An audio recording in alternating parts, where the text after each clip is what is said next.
Pagi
ni kita berada di Masjid Al-Hana, Langkawi.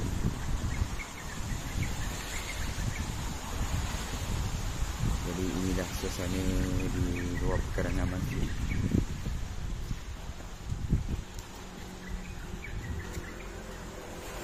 Masjid Al-Hana. Tadi kita dah melihat kemudahan dan ruang solat utama di dalam masjid.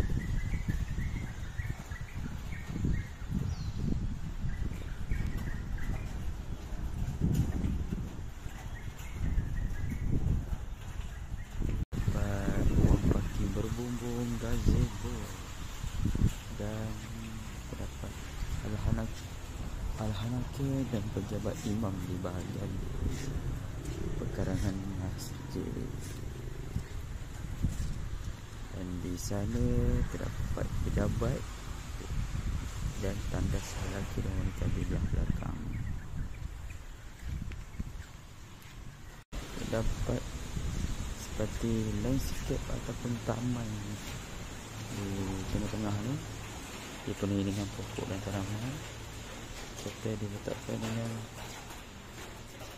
banyak gazebo.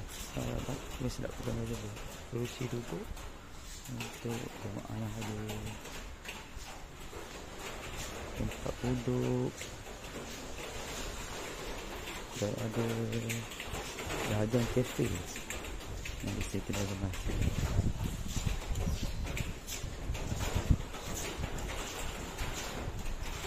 Dapat kerusi duduk bahagian sini. Dan inilah adalah landscape ataupun taman yang disediakan.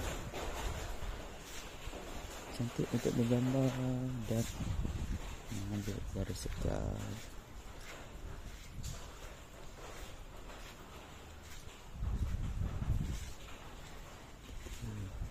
Itulah saja masjid ini. Sekian.